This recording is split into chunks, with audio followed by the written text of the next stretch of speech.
Welcome back, everyone. I am here again with Grant Cameron. Today, we're going to talk about consciousness and contact. So, what happened to you in February 2017? Okay, it's the second time I had it. I've always had sort of an ability. I wrote a book called Contact Modalities, in which I talk about the fact that the UFO experiencers will report, according to the Free Survey, which is the Foundation for Research into Extraterrestrial and Extraordinary Experiences, that 40% of all experiencers say at one point during their experience, they knew the answer to everything in the universe. Near-death experience people will report 31% of them will say at one point during their experience, they knew the answer to everything in the universe.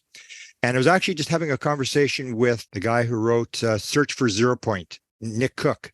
And he said, I had the same experience that you're talking about. He said, my wife, 2014, her mother was dying. She was sitting beside the bed. She was holding her mother's hand. And then her mother passed away. And my wife stood up and said, everything's fine. And started to walk out of the room. And he said, what do you mean everything's fine? Your mother just died. And then she said, weren't you with me? And he said, no, weren't I with you where? She says, I was in this light and it was bliss and I knew everything and everything's fine. And so that you get this thing where the idea is that everything's in the field. So the idea, there's no time, there's no space. Everything is like a deck of cards. Everything's stacked on top of each other. There's no time and space, and everything is there. So this is the idea that inventors will talk about, where they will be able to, like, for example, Nikola Tesla talks about the invention of the alternating current engine, where he's walking through Budapest with this guy. All of a sudden, the idea pops into his head, and he draws it in the sand for this guy, the dirt in what came into his head. And the idea is that the inventions are all there, and it's the ability to shut down the left brain, the rational analytical side that's talking and saying, this is all bull, garbage, don't listen to this. And it's causing the noise in the signal. If you can shut that down, get in the field and bring stuff back, then you can get these inventions. And so you'll have people have these encounters where they'll talk about, I even talked to Gary Nolan the other day. I said to him, Gary, you talked to me one time about, I don't know how it works, but I know how to make it work. Inspiration. And he said, yeah. And so he told me a bit different story than the first one, but he said, the way I do it, he says, I imagine something in my head, like an FBI board, and there's pictures on the board, all these different things. And then I look at all the pictures and I put strings between pictures, how they link together. And I sit there and I study it, and then I forget it.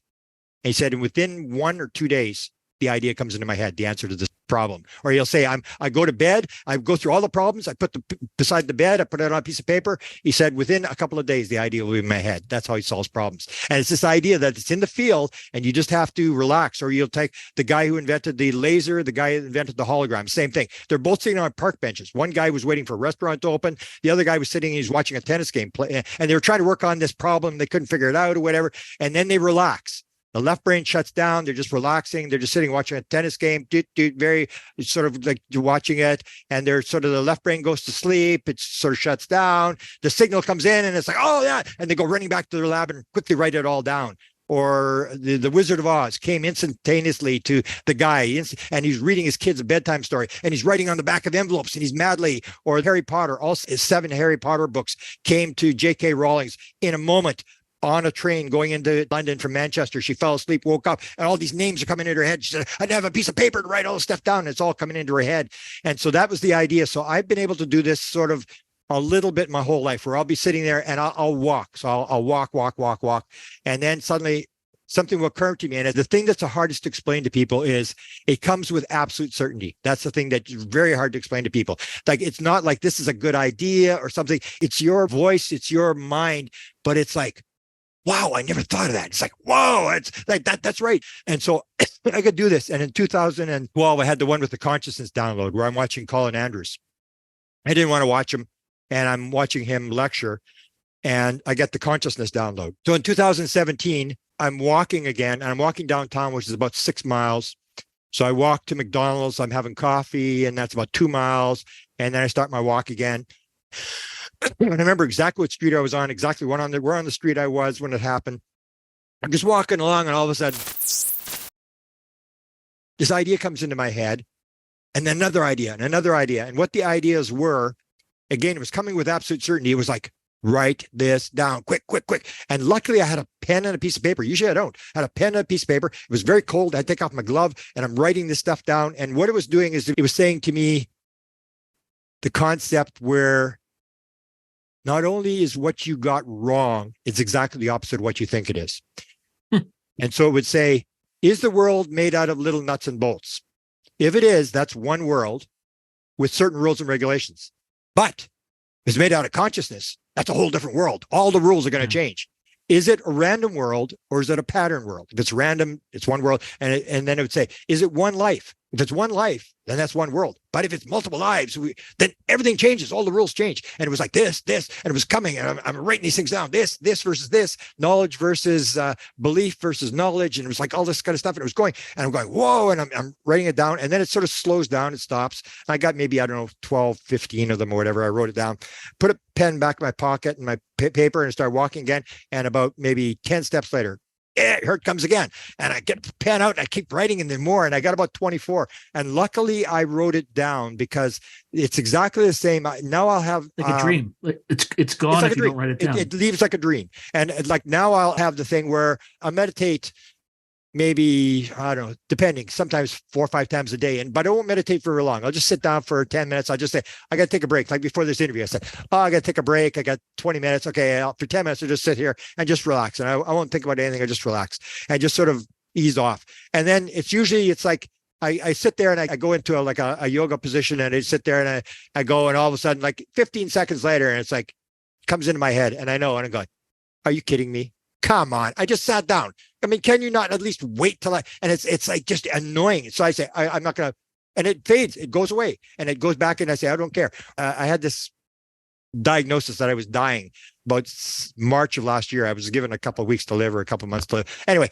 so during that thing, I had to clean up my files. I got my kid here and all this sort of stuff. And I had all these pieces of paper, and I do this all the time, where I'll get an idea and I'll write it down on a piece of paper and I'll never, ever read the paper again. And I had all these papers and I'm throwing boxes of papers out with all these notes on them, and I would look at the note and I go, what the hell was that all about? Like I had no idea what it was about. And yet when I was writing it down, it was like, write this down. So I'd have all these notes. And so that's the thing. I've had this thing where it comes in and comes out. But the one in 2017 sort of gave me this idea where, and it was influenced also by psychedelics. I did an experiment when I realized that you could get in the field. When we wrote this book on contact modalities, so you can use meditation, hypnosis, going through a front windshield of a car, trauma, child abuse, all these things, trauma, all these different things that will shut down that left brain. And it'll just, and suddenly you're in the field and you know everything and everything's floating around and stuff like that. And so then I decided I could do it the odd time, but I couldn't really dictate getting material like I got in 2017 and 2012. So I said, I hear this thing about psychedelics. I've never done psychedelics, but man, I think I'd like to try that. Even though it's a roller coaster, you're going to go on the roller coaster. Is this ayahuasca or DMT or? I was doing psilocybin. I was doing high dose psilocybin. Okay. So I was doing the 5 grams psilocybin, which is what's called a breakthrough dose. You don't want to get high. You want a breakthrough dose where just basically ego gets shut down and stuff like that. And in there, a lot of this stuff was reinforced. And what I would do when I'd go into the thing, I would say, so my first session, I'd say, I was like scared to death. So I'd go into the session and I'd say, okay, I call it the psilocybin school. That's what the book's called, the psilocybin school. And I just go and I say, okay, I'm here for school. What do I need to know? I'm not looking for an invention. What do I need to know? And it started giving me this stuff. First time it was compassion. It was this incident I had at the Mexican border with my assistant Desta, where this little kid, that was just before they started the cage thing. And these kids were there, they're from El Salvador. And I remember this girl, she was about 10 years old or 12 years old. She was bouncing a ball. She got one arm and she was bouncing this ball. She was playing with her brother. And the little kid, he was maybe 7 or 8 and they're playing together and it's freezing cold. We're all mad because it took us 2 hours to get across the border because it was a holiday and we're all upset. And I'm thinking, oh, these poor people, and they're sitting there and they have to sit there for days or whatever. And I heard they were from El Salvador and stuff like that. So then I was leaving, we were going to Tucson. I'm thinking, I wonder if those people got across the border. I wonder if that little girl with the one arm, how could she be a threat to the United States? And I'm thinking of this source. And that's what's my first vision, where I'm sitting there and there's this vision and suddenly I'm in a cage and this kid is looking at me and he's just looking up at me and he's not saying anything. And it was sort of like, it was your brother, right? Didn't do a thing. You saw me there. You didn't do a thing. And I was just overcome with grief. I was just like, so that was my first one. And then I did one where it was total despair. There was one with despair. And then I did one with death, which was the weirdest one, because I've always had this fascination with death, where I always like, I've taken courses on it and stuff like that. And I'm very much into the whole idea of life after death and near-death experiences and stuff. And I had the one, and I had 6 events in one psilocybin version. So I'm lying there, and it was really weird. Like I'm lying there, and I'm in a coffin. I'm lying in a coffin, and I'm in a big cathedral, and I'm looking up at this thing, and I'm looking up the ceiling. I can tell it's a cathedral, and I can tell I'm in a coffin, even though I'm not looking sideways or whatever. And I'm lying there, and I realize I'm in a coffin, and then I'm going, this ain't so bad. And then I'm going, why is the light? There's a light is coming in from one side, like, the stained glass windows behind the altar. And why is the light coming in one side of the window? And this, I'm going, it's kind of weird. And then it would go to another thing. And it was just before COVID broke out. And I was taken above the earth, and I was above Canada. And I saw souls coming up like this. And then they said, it's nothing personal, but this is the way it's going to be. And it turned to the United States, and it was just like all these people dying. And it was like, I had 6 events, and it was just weird. So I started doing that, and I went through all the events, and then I wrote the first 15, and then it started to go south on me. Because when you have these events in the psilocybin, you have the event where it takes out the ego, and that can be pretty ugly. Like, people talk about, abduction experience. I say, I will put up any sort of experience you've had in UFOs against my experience, where it's weird how they do it. It's like you have this event where you're in hell. It's literally like you're in hell. And it's the one was, it's not like fire or anything. It was like, I was sitting there the one time, and it was like, I decided I'm not going to listen to the music. Johns Hopkins University has a tape that you listen to. It's a 7-hour tape, and it takes you through all these emotions and stuff like this. And I didn't listen to the tape. I said, I'm going to meditate. So I was sitting in the other room, and I'm sitting there, I'm meditating or whatever. And suddenly it started going south, and suddenly I'm in this thing. And these, it's like little, I don't know what they call them, like little planets or little, and they were hitting me, but I was ducking, and these things were coming, and it just kept going. And it made me think this was going to go on forever. This was my eternity. And I said to myself, well, I took the drug. I mean, I can't blame anybody else. And I said, okay, that's the way it's going to be. And as soon as I surrendered, it was over. Bang, like that. And suddenly I was in bliss, and I was in this sort of thing. And there's this thing where they kill the ego, where they want it, like when I was in the coffin. It's sort of like some people see themselves die, and they see their body rotting and stuff like that. They do this thing where they kill the ego, and that's shutting down the default mode network, the left side of the brain. So once the left side shuts down, then you pop out. But like the ego is trying to save itself. Like I always make the joke about people, where people will say they have compassion. In the human body, we have 330 billion cells die in our body every single day, and they're created 330 billion new cells come in. And I said, does anybody have a compassion meditation for those cells that gave their life for you? No, it's only when the ego cell is going to die. It's like, hey, call 911. Hey, oh my God, we got to save ourselves. I need a healer. We need some drugs, and it's like, what are we going to do? And that's the whole thing. So they create that thing where you're out of control, and they make you, so I'd go to the next one. I'd say, okay, I'm not going to fall for that again. I know it's only going to go on for a couple of minutes. Just surrender, and it's over. And then I'd go in it again, and I thought it was going to go on forever. And I kept going. I come out of the session. I go, how can I not figure that out? That it's not going to go on forever. But every time it would always make you think it was going to go on forever. And then you would just totally say, okay, that's it. This is the way it's going to be for eternity. I'm going to live in this hell. And then boom, it would go away. And then I started having the one particular type of mushroom. They said, this stuff you only take if you're an expert at it. And that one I had every single time, even though one time I only took 1/4 of a gram. The rest was all some other type of mushroom. Even then it was like, oh, and I was like, and then I started to really hesitate as to whether I'm going to do it anymore. The last 4 were just really, they didn't mean anything. Like the one was my assistant, where it was like the whole session was, Desta is really upset. And it's like, what? Desta's upset. That's it. And it's like, and they kept going. And I said, what am I going to do? You better talk to her. And then I went and I phoned her up and said, Desta, I had a session last night, and I said, I'm supposed to talk to you. I said, oh, okay. And I didn't say anything. And it wasn't until 6 months later I told her what actually happened. But it was that kind of stuff. And I'm going like, it was just too much hesitation. I was getting more and more scared to do it as it was going along, because there was all these, it can get really ugly when you get into these sort of sessions, especially if you're doing the high dose. If you're not doing the high dose, but the high dose is sort of like, you never know what's going to happen. So that's what I learned in this thing. And they were doing things like where I would talk to people, and they were always on the thing about the ego. That's where I learned, where they reinforced this thing. Not only you think you know everything. They said, you're just an ignorant, arrogant little piece of SHI, you know what? You think you know everything. you haven't got a clue what's going on. And then every time they would hammer me on this ego thing, and they would hammer me on this ego thing and all this sort of stuff. And then the one time I remember I said, okay, I'm getting sick and tired of this. I mean, you keep telling me this. I said, okay, so you tell me what the hell's going on. That's all I want to know. What the hell's going on? And then this voice says, we don't know either. And I said, come on, you don't know. It's like, and I was starting to get these kind of things. It was sort of like, but it was a revealing thing, because that was the whole thing I was trying to do, is how do you get in the field and get this material and bring it back out again? Because that's the whole idea, that all the answers are there in the field. And if you know how to get there, or if you can get people like channelers or people who are intuitives or remote viewers or people who are very good, it's the thing is to get somebody who's absolutely able to shut down that left brain and get in. That's why you see these savants. I've studied savants at great length, because you get these guys who, George Finn, I don't know if you've ever seen him, out of New York City, where the 60 Minutes interviews and said, George, what's 2 times 3? And he goes, would that be 7? And he goes, no. He said, what's 5 times 7? Would that be 50? And they go, no. What makes his talent so extraordinary is that with his limited intellectual capabilities, he cannot multiply even the simplest numbers. I'd like to try some math questions, if you don't mind. No. Some arithmetic. Can you do 3 times 2? 3 times 2 is it 7, is it? Or how about 5 times 7? 5 times 7 might be 50. And they say, George, so on what date is January the 1st in the year 1? Oh, that'd be a Tuesday.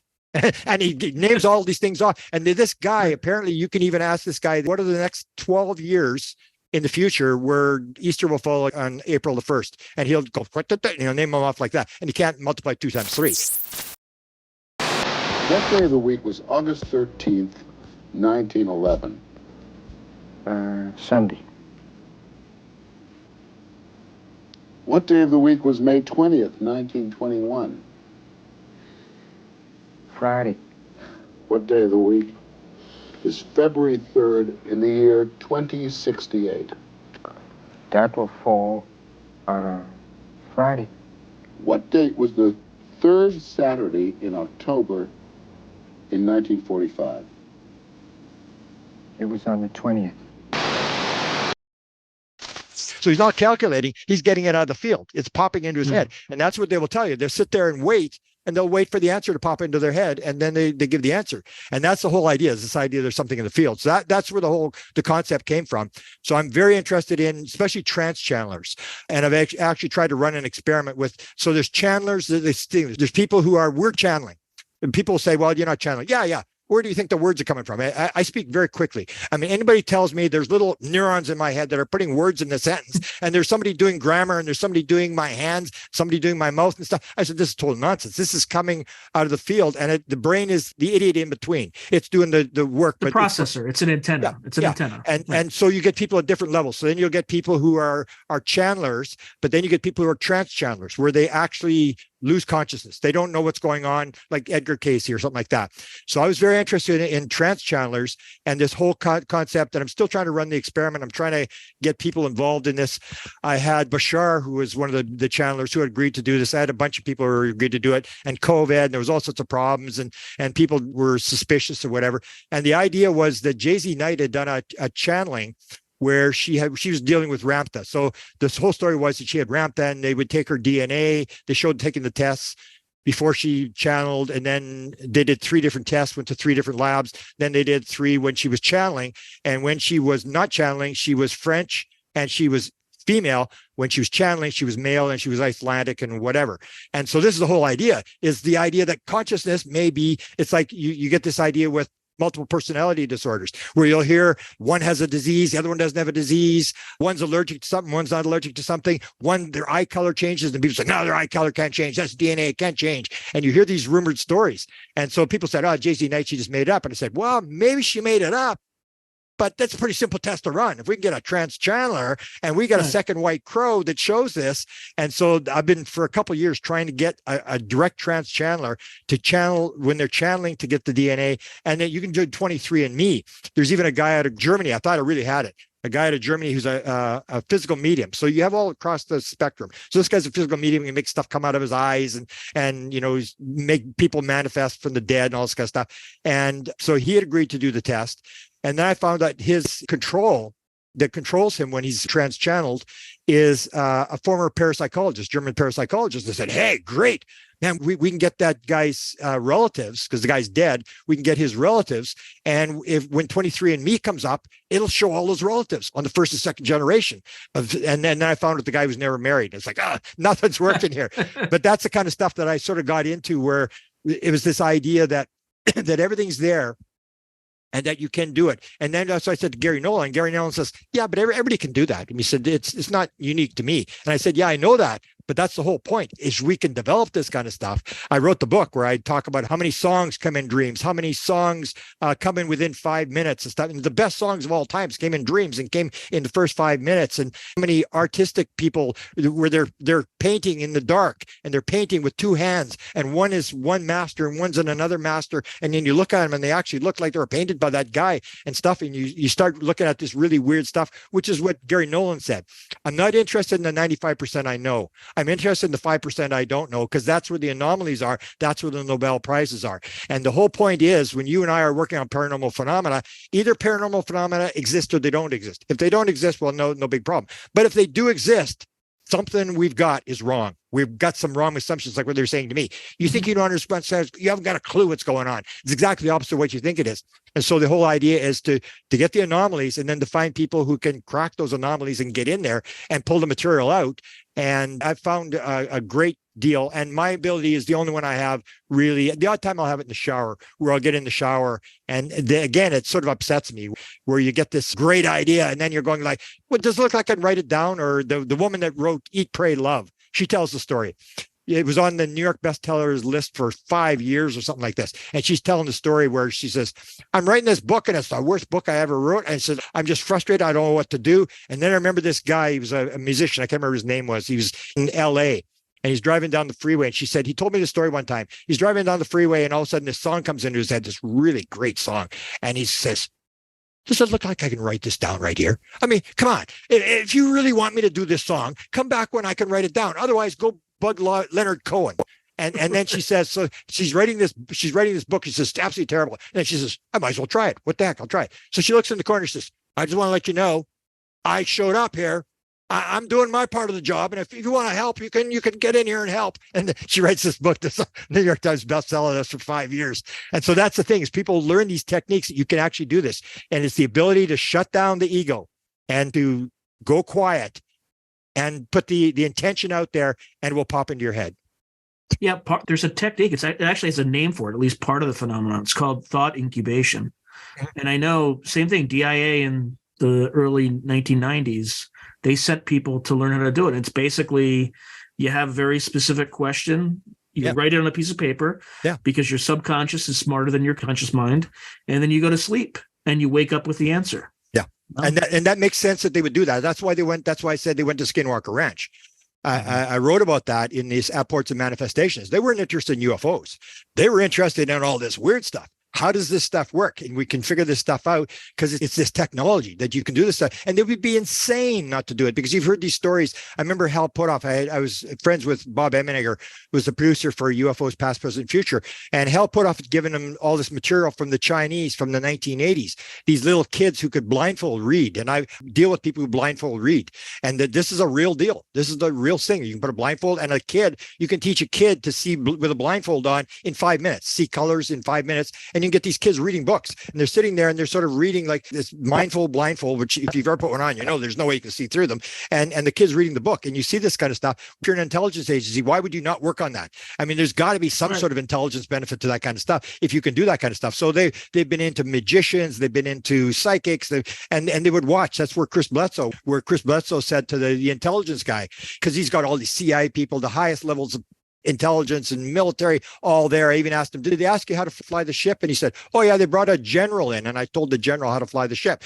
And then he said to the one guy, he said, what are you guys doing? He said, my family's all upset. I mean, you guys are all here, intelligence people and stuff, and my friends, they don't want to talk to me and all this sort of stuff, and you're causing a lot of trouble. Like, what are you doing on my property? And the guy says, well, Chris, he says, it appears you have contact with them, and they seem to like you, Chris. They don't like us because they're not talking to us. So we've come here to find out what they're telling you. And that would make sense. Sure, you're going to go there. If he's got all these stuff happening around him, why would you not go there? I mean, you'd be insane to say, oh, I don't believe it. Where does that get you? It doesn't get you anywhere. Right.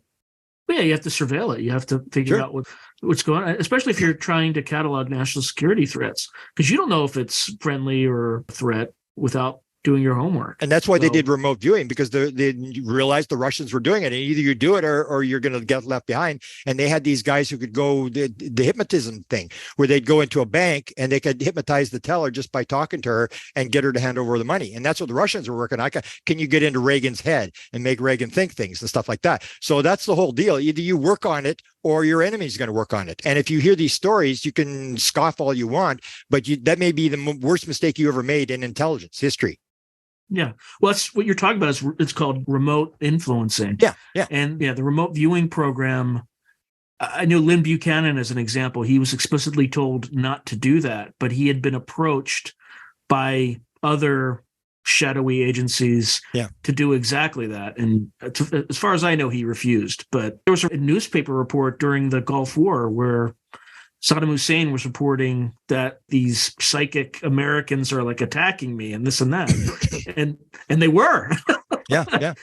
They were. And they used the techniques to avoid. So the Russians will have their big meetings beside circuses or beside brothels and stuff like that, because that throws off the remote viewer, because you got all this action and you're going to go to the most interesting place rather than some boring meeting where some guys are talking. And so that's the deal, is they would be insane not to work on this kind of stuff. And that's what I'm doing. This is basically an intelligence thing where you're saying, that'd be let's try this. And you work it, and sooner or later something's going to work, or develop it yourself. I'm not really that interested in, developing stuff or anything like that. To me, it's always been like a chess game. I was pretty good playing chess as a kid. And to me, it's sort of like a chess game. So I say, when you're playing the game, if you're playing, you do not move a piece until you know exactly what your opponent is doing. Because people will say, I got this thing I'm going to do, and they don't watch what the other person is doing. And you don't move until you know exactly what they're going to do. And as soon as you know what they're going to do, you go, okay, I'm going to set a trap for them. And you just pretend you don't know what they're doing, and you go on, and that's how the game's played. So to me, it's always like a game. It's like a thing. Can I figure this thing out? And it's always been that to me. I don't need the money. I don't need the prestige or anything like that. To me, it's like when I can figure out something, or when I get some idea in my head, I just, like, for days I walk around and go, holy cow, I'm just like, yeah, you're in heaven. It's like, oh, that it just came to me. And it's like when I had that download experience, it's exhilarating. It's like when I had the one with Colin Andrews. I mean, I couldn't think for 2 days. I was just walking around. And when I saw Michael Newton lecture, Life Between Lives, I just accidentally walked into that lecture. And again, I was like, whoa, it's just like a new world, and everything just shifts, and suddenly everything starts to make sense, and you start to get excited. And that's what it's about. It's like the idea you live your life to your highest excitement, and then you do the next thing to the highest excitement, and next thing to highest excitement. And I always say, like the paranormal UFO thing, you and I live in the Super Bowl every day.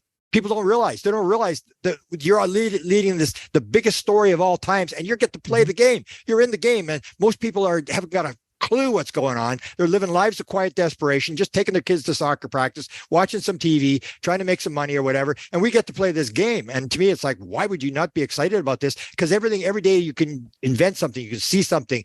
Even today, I'm doing a thing I got exhilarated on this thing about the threat, where they say, oh, there's this threat narrative, and they're after our nuclear weapons, or they're monitoring us. I sure hope they're monitoring the nuclear weapons. And I tell the story about Zbigniew Brzezinski in 1979. How close we came to destroying the world. Brzezinski tells this story. He says he gets a phone call at 2:30 in the morning from NORAD, and they say there's 250 missiles have just been launched from the United States. You've got between 3 and 7 minutes to phone the president of the United States, whether we counter.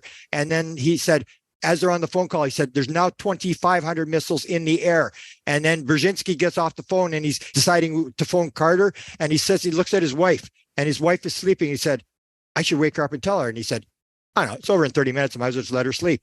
And we came that close. 6 minutes. It was 6 minutes. NORAD phoned back and said, we've just gone to the satellites and we've determined there was no launch. It's a false alarm. And they had 3 more false alarms in the next 2 months. And I say, I sure hope to hell the UFOs are watching after the nuclear missiles, because we've just about blown up the place numerous times. And that's the whole idea. I mean, the idea that they're going to turn on the missiles and let the Russian launchers, these crazy ideas. But unless you have those crazy ideas of paranoia, you're not going to get any defense money. If you've got no enemy, you don't get any budget. You only get a budget when you can hype it up.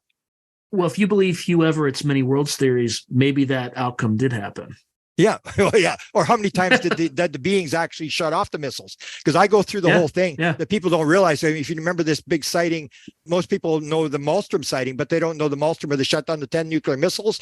And then they launched down in where south of me in North Dakota in the same year, in the spring of that year. Most people don't realize that was just before the 6-Day War. The 6-Day War was all about nuclear weapons. It was about the Russians were going to take out the Dimona nuclear power plant because they were disassembling the 2 first nuclear weapons. And they said, we either take it out now. They were going to paint planes, Russian planes, with Egyptian colors, and they were going to fly in and take out the Dimona plant to stop them from having nuclear weapons. And that's when all these nuclear shutdowns take place. And then the Yom Kippur War, most people don't realize the Israelis were losing the war, and they put 14 nuclear weapons on trucks and on planes, and they were ready to blow up everything because they were losing the war. And that was the same time, if you hold the whole story that Ross tells in Australia about this NSA facility on the coast of where the UFO appears over that thing, it appeared during that war. And that was what gave the signals to the Polaris missiles in the Indian submarine. And that was the last day when they had all these things. And the Americans had actually said,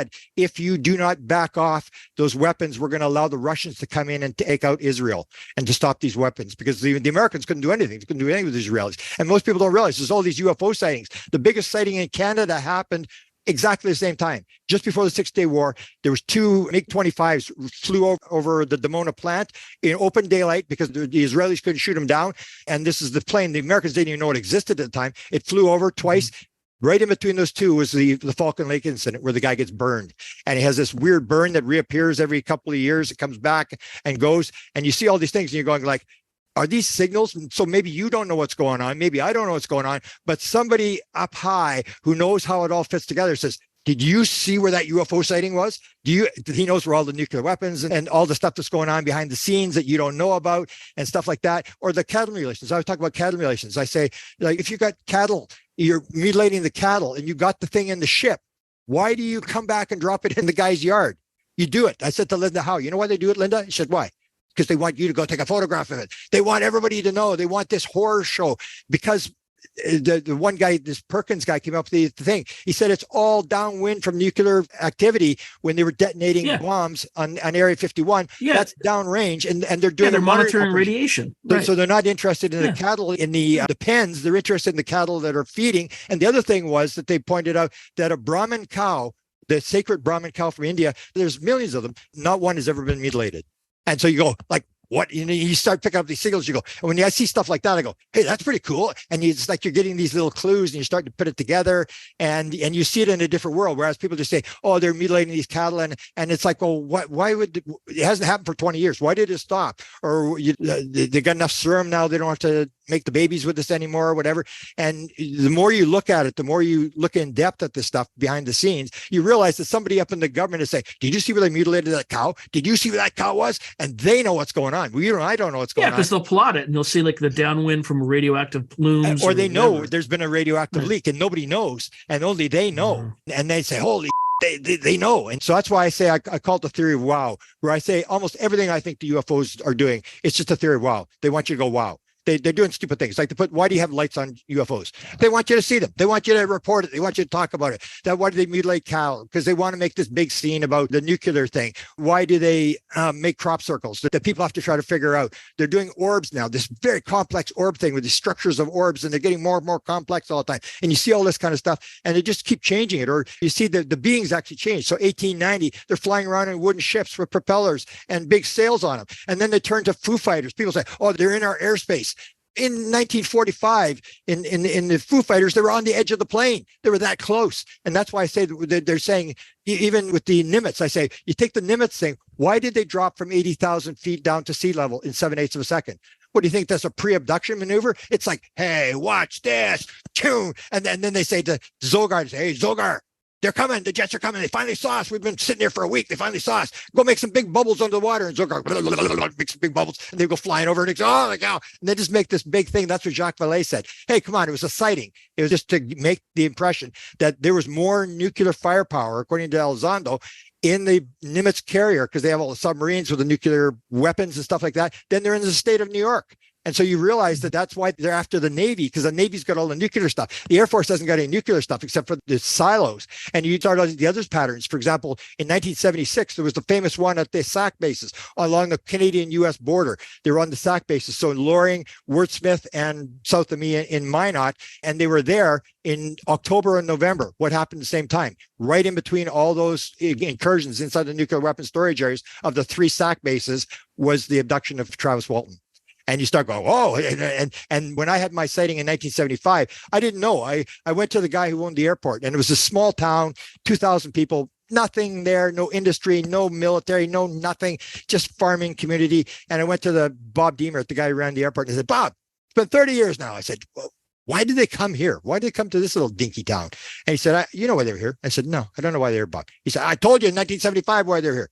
I said, Bob, it's been 30 years. I have no idea why they're here. And he said, the nuclear silos, I told you that. They were coming from the States. And I go, oh, because we all knew the United States had 300 nuclear missiles. They had 150 in the Minot field, Grand Forks field, 150. Mm-hmm. And then in 1975, in February, when the sighting started in Canada, they put in 100 new nuclear missiles. And this was pre-Star Wars. They were going to build these 3 sites, and they only built the one at Coles Route, North Dakota. And what they did is they put in 100 nuclear missiles. One's had 1 megaton warheads, one had 5 megaton. And what they would do is that the Russians launch, most people don't realize, the first target of the Russian missiles is not Washington. It's the missiles. Unless you take the missiles out, you're not going to see what's going to happen. Right. So we always knew we were gone. We were only 60 miles from the missiles. So we knew, I mean, every 10th Russian is going to come right on top of us, and we're done. And so we all knew the missiles were there, and I'd forgotten all about this. And what they did is put another 100. And so what they would do is if the Russians launched, they would shoot the first one up into outer space and try to get it in outer space and explode, and it would shred the missile as it was in outer space. And if that one missed, then they had these sprint missiles, real fast sprint missiles that would get it as it was coming in and create debris over top of the site to shred the missile. And they put them in February of 1975. That's when the sighting started. And they negotiated with the Russians and took them and decommissioned the place in November of the year. And that's when the sighting stopped. And then I said, oh, now I started getting on this nuclear thing. And that's when I started to put these things. I started looking at different sightings of major UFO events and then take a look. Was there a nuclear event at that time? And that's when I found the 6-Day War and the Yom Kippur War and all this kind of stuff. And you start to realize like, oh, there's some pattern to this stuff. And it's not the big bad aliens. It's they're monitoring the crazy guys on the ground and what we're doing. UFOs, do you think they're extraterrestrial intelligences, or do you think they're time travelers, us from the future, interdimensionals? Okay. Ultra-terrestrials? Just in the last year, I've changed. The more I go, the less I think they're ET. They're off-world, so they're not here. But this comes down to this concept of how does the universe actually work? That's my main field right now.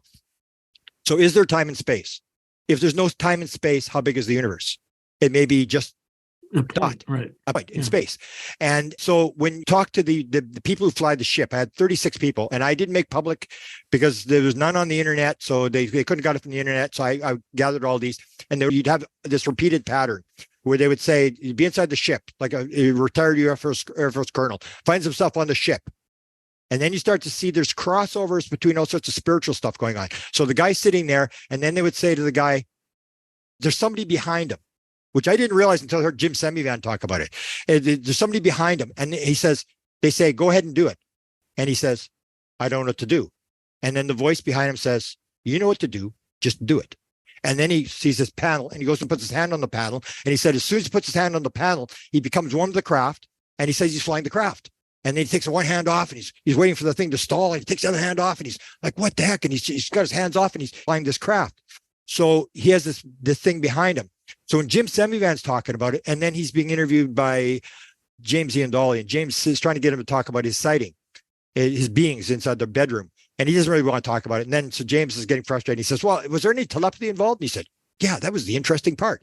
He said, I was standing there with my wife, and my wife doesn't remember anything. I was standing there with my wife, and there was this entity behind me. and he was putting off this guardian type thing. And I went, guardian type thing? And I said to James, ask him what side he's on, left or right. Because if you do Michael Newton, Journey of Souls, when you die, you go in front of this panel and it's a life review and they ask you, how did your life work out? You planned all this stuff and you want to do all this stuff. And your soul guide stands on your left side behind you.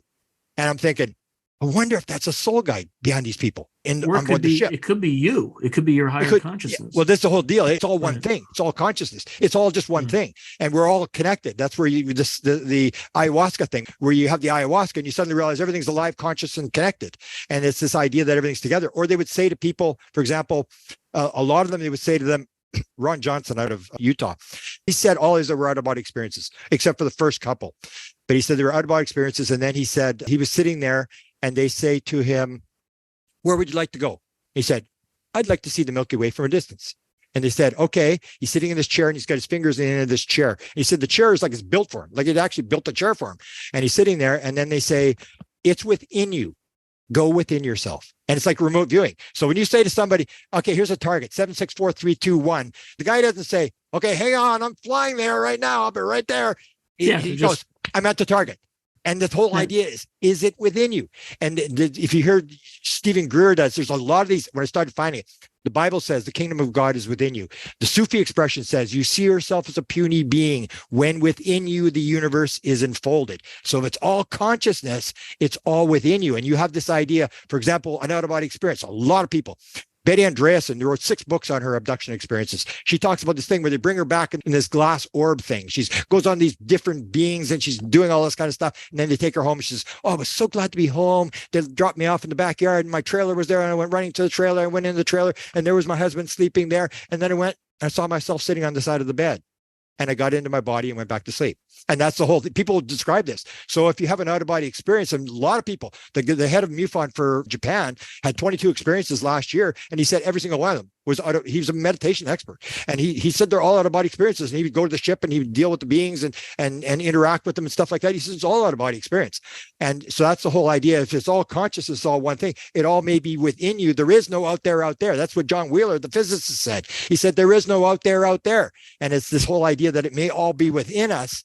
And if you have the out-of-body experience, so you have your out-of-body experience, you say you have a near-death experience or out-of-body experience, and you float away and you look back at yourself, you can see your body and you can see your head and you can see your brain. So the question is the consciousness in the brain? Well, no, it's not. It's here. I'm looking at my brain and there's no consciousness in my brain, but consciousness is here. My body and my brain is inside my consciousness. And then you can float to the window and look out at the window. Everything in the universe is inside your consciousness. And that's where I think Deepak Chopra comes the closest. Deepak Chopra says everything is an activity inside consciousness, everything. So consciousness, so it's, the idea would be that the universe is created, God, the vibration starts, and the illusion starts. And with the sparks of the divine, God does not create the heavens and the earth. God creates the sparks of the divine, and we're the ones that are creating the heavens and the earth because it's all made out of consciousness. That's this thing when you see in channeled material and stuff, a lot of mystical material where they say, you manifest, like Seth says, you manifest everything around you. There is no other rule. This idea that we're actually manifesting what's around us. And quantum physics, that's where it's going. This idea that a particle does not come into matter until it's seen. It's all consciousness and then it comes in. And so it's double slit experiment, right? And so the more I saw this thing where, for example, the one thing that was very revealing, and Hal Puthoff talked about this, the one thing I'm amazed at, I'd like to figure out, how can the ship be bigger on the inside than the inside side? And a lot of them described this, where they go inside. The one guy said he was 73. It was a report by Len Stringfield from 1973. He said this guy's brought in from Hawaii and he's going to film the panels inside this UFO that's inside this hangar outside of Norton Air Force Base. They take him there and it's in a netting hanging from a crane and this UFO is in there. He goes up into the UFO and he said, I could have taken a football and thrown it in any direction and not hit a wall. It was that big on the inside, and it was just a little thing. And people will describe this. Terry Lovelace, if you've interviewed him, he said it was as big as a football field, as big as a football stadium on the inside. He said he couldn't believe it. It was like huge. One guy from New Zealand said, I couldn't see the end of the ship. I looked down, I could not see the end of the ship. I could look that way, I couldn't see the end of the ship. And the thing was, and you look on the outside, and it's only a couple of feet across. Chris Bledsoe told me that. He said he looked outside, it was like 20 feet across. He looked inside, it was huge on the inside. He looked outside, and that's the whole thing. So it's not the regular world. And but if it's consciousness, then you can create that kind of stuff. And then you have these things where Ron Johnson says, I looked out the window He said, there was the Milky Way in the distance. That was like 70,000 light years in 1 second. There's something wrong. And the whole idea is if it's inside yourself, it's all there. And that's how they move around. They can actually, that's the portal idea. You can actually move from here to here instantaneously. And the other thing that you have this thing with the inside of the ship. So Ron Johnson's telling me the story. He says the LB, every house has the one being, which is another thing I discovered. There's always the one being, which again looks at, wonder if that's a spirit guide, because you meet a lot of beings, but then like Sherry Wilde had Da, Ron Johnson had LB. Everybody's got a name. Nancy Tremaine, the first abductee, hers was called Mister. And they give this, and the one person deals with them. One alien deals with them and tells them what's going on and whatever. And there's other aliens doing stuff, but it's the one. And then you wonder, what's that spirit guide? So LB takes Ron Johnson to the spirit world 3 times. He's a very strict Mormon guy. And he says the first time it's like a lower level. It's kind of dark. He can't really see anything. And he knows he's in this world, but can't really see anything. The second time he's with his mother. His mother's dead. He's with his mother, but he can't see her. The third time he gets taken in the spirit world, LB's there, and he says he's with his mother. And he said they're in this field, like a green, almost like a near-death experience, whatever you envision. So he envisions his afterlife. There's a Mormon temple.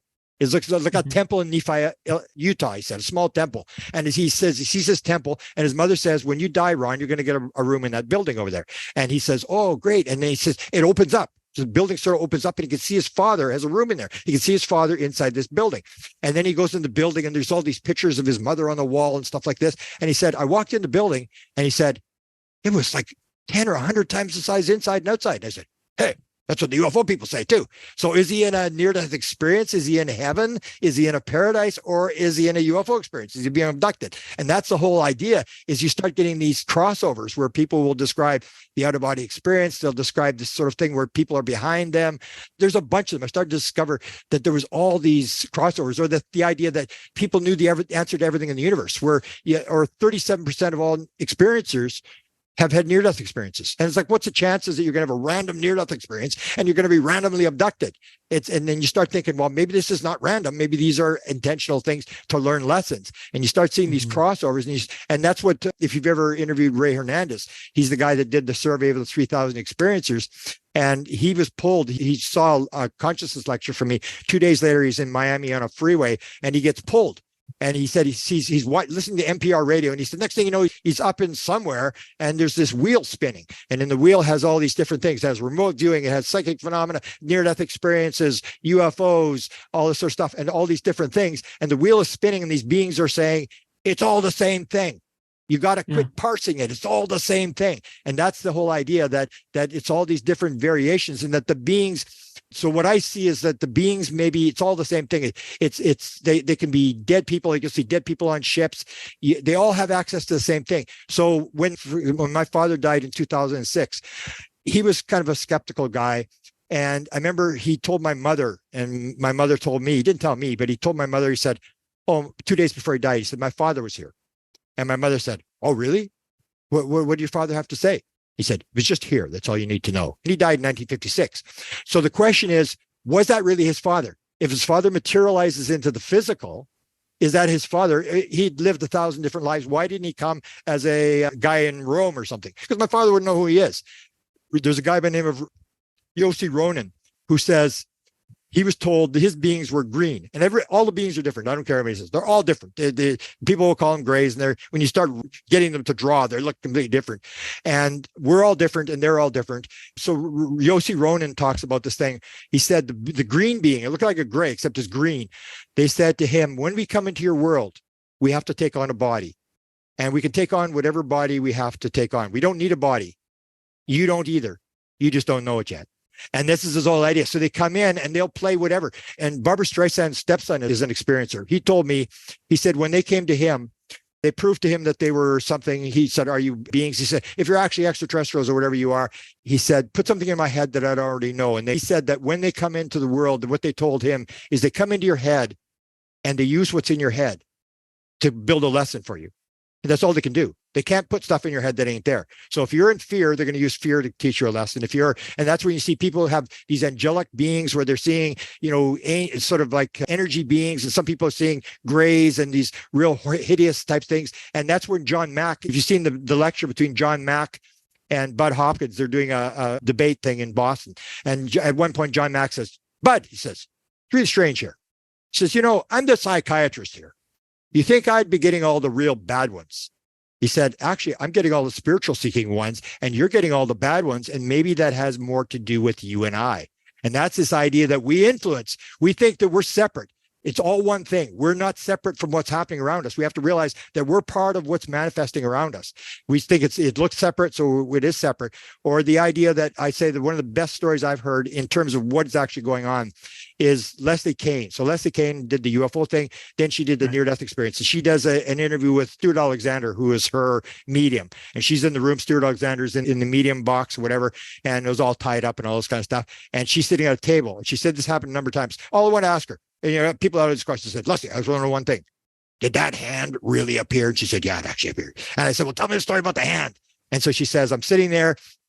I'm at this table and there's a red light under the table. And she said the watery stuff starts to come up on top of the table. And suddenly this hand starts to appear and there's a sort of arm and hand and it's sitting there like this. And she said, I felt it. And she said, it was as real as any hand you've ever felt. I could feel the knuckles. I could feel the tendons. It was warmer than an ordinary hand and it was softer than an ordinary hand. And it was sitting there and she felt it. And she said it happened more than once. It happened 3 or 4 times that she had this hand thing. And then it banged on the table twice and then it just went and dematerialized and went back to wherever it came from. So the spirits are the same thing. They're all coming in to say, and they appear as whatever they want. So if you're a religious guy, they're going to appear as an angel. Like Chris Bledsoe is in this whole thing. It's all angels. And people will say it's all ETs. It'll appear as whatever it wants to appear as to you. That's where I heard this thing about where Jim Semivan, he's no fan of these guys. He said, jinn. He calls them. He thinks of the jinn. Yeah, right? But he says he has this guardian type thing going on about it. And as soon as he said that, I go guardian type thing, and I thought,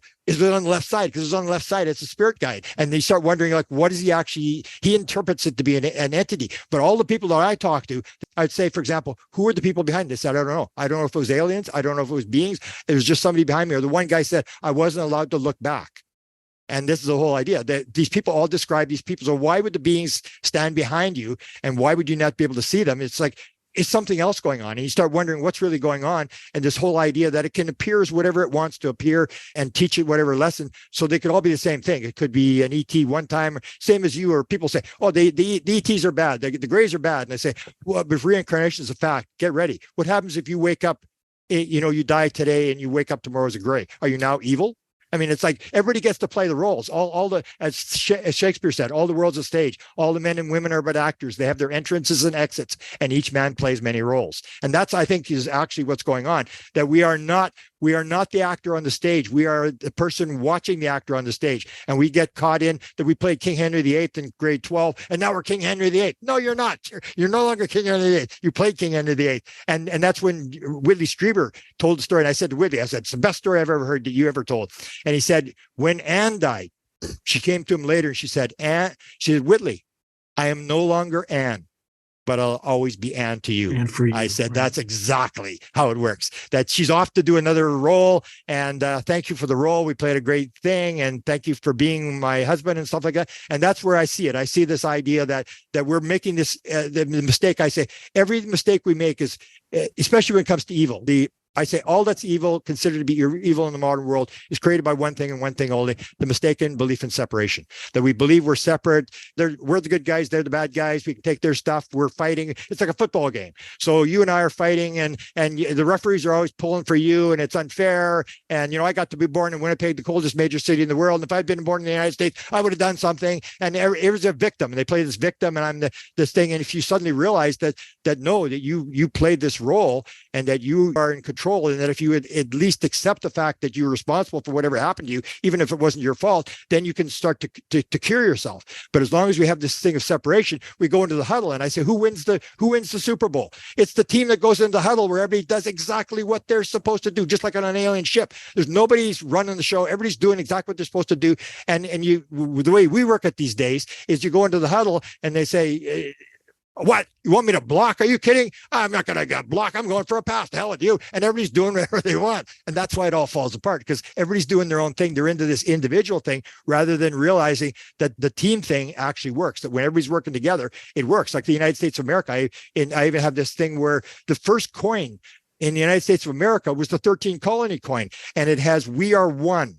and it has the 13 colonies all linked together on the thing. And it's this oneness idea that the United States of America is great because it is united. It's the United States of America and is no longer becoming united. It's starting to break apart. And that's when it's all going to fall apart. It's this idea of oneness versus separation, which I think is the number one message that the aliens are putting across. You'll hear like Brett Oldham. He hated the Greys. He wanted to wring their neck if he could have done it. And he said to that tall Grey, he said, hey, let me ask you, what's your concept of God? And he said, the tall Grey looked at him and he said, we are one with the one who is all.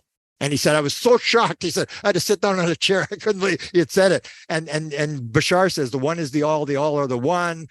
Edgar Cayce said the first lesson for the first 6 days should be oneness, oneness, oneness, oneness. And you see these lessons through all these things, this idea of oneness, that if we all work together and we're all realize that you're part of me, and that if I injure you, I cut my arm off. And this whole idea that you're only injuring yourself, that if everybody tries to make the world a better place when they leave than when they entered, if 8 billion people all do that, the world's going to be a way bigger place. But the way we work at it is you put in as little as you can, put as little taxes in as you can, take out as many cars and houses out as you can. And we're working exactly the opposite way, that where stuff is going down rather than going up. So I think the main lesson to me, absolutely, from whatever this experience is this oneness message. It keeps coming across over. My friend, my assistant is a channeler, and she said, I remember she does this thing where this sparkly Gray showed her how to do it. He said, you want to know how it feels? And he put his hand on her shoulder, and she could feel her left brain shutting down and going into the field. And then she was able to type. She could sit there in the dark and just type and ask questions, and her fingers are typing.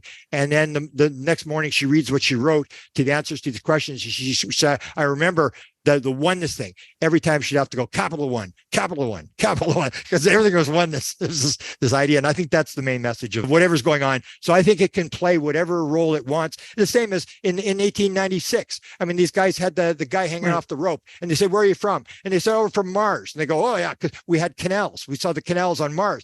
And then we realized it wasn't Mars. And then they said Venus. And then we realized it wasn't Venus. And then in the 1980s, suddenly they said, oh, we're from Zeta Reticuli, because we realized there was these star planets. And then once we got into multidimensional, now they're from the 5th dimension, the 12th dimension, and they just keep going. Or people will say, they'll say, where are you from? And they'll say, you wouldn't understand. And I think that's true. You really wouldn't understand how it works. So they show you something that fits your worldview in order for you to understand it. But it changes. Like in the 1700s and before that, they were elves or whatever. Yeah, right? Yeah, exactly. It changes, and people don't realize it's morphing. I said, I've been in since 1975, and I can absolutely guarantee you that when I was there, it was ground traces. There has not been a ground trace for 25 years where it lands, leaves the pod marks, and burns the grass and stuff. That hasn't happened for 25 years. Cattle mutilations haven't happened for 20 years. This is the odd one, but it really hasn't happened. In the 70s, everybody was up with a shotgun. There were so many cattle mutilations going on, and the crop circles went, and they got more complex, and then they sort of petered out, and now they're doing the orb thing, and they just go, it's like, I get another new page, let's try something different, and they're doing something new, and it just morphs as we go along, but it's getting more complex. That's for sure. The phenomenon is getting more complex. I said to people, it'll be way less physical than you think, way more spiritual than you think. It will not have a hint of capitalism, and it'll be at least 1,000 times more complex than what people think it is. It just gets more complex, almost like David Bohm said. He was telling the quantum physics guys, he said, when you figure out this quantum physics guys, you get that all figured out, that level. He said, there's just another level below that. And they said, no, there's not. He said, yeah, there is. And that's true. It's probably like a Russian nesting doll, right? Yeah, exactly. And that's and it's probably it's the same way going down, and it's probably the same way going up. Yeah. Right. Yeah. And that's what I've discovered. And that's why I think it's like living in the Super Bowl every day. And when you start realizing some of the stuff you discover, and you realize like, wow, I didn't know that. Like this thing with the nuclear missiles and stuff like that. And you start seeing these things, and you start realizing, or the idea when Jim Semivan said this entity was behind it, and it had this guardian type thing going on about it. And I'm going, hey, it's like the lights coming on all the time, and it's going together. But to me, it's just a fascinating game to play. And I always say, I could have been born an untouchable in the streets of Calcutta and spent my days in a junkyard looking for something valuable enough to sell for food for tomorrow. I didn't get that. I got to play in this, and I'm going to respect the fact that I got to play in this role. Next time I may end up, some tramp somewhere doing something or whatever. But this time I got lucky. I'll guarantee you. All right, my friend. I think I got lucky too. So thank you very much. It was an absolute pleasure. Sure, and let's do it again we'll be able sometime. to do. Absolutely. Okay. Thanks again. You bet. If you enjoyed this video, hit like and subscribe, and I'll see you next time.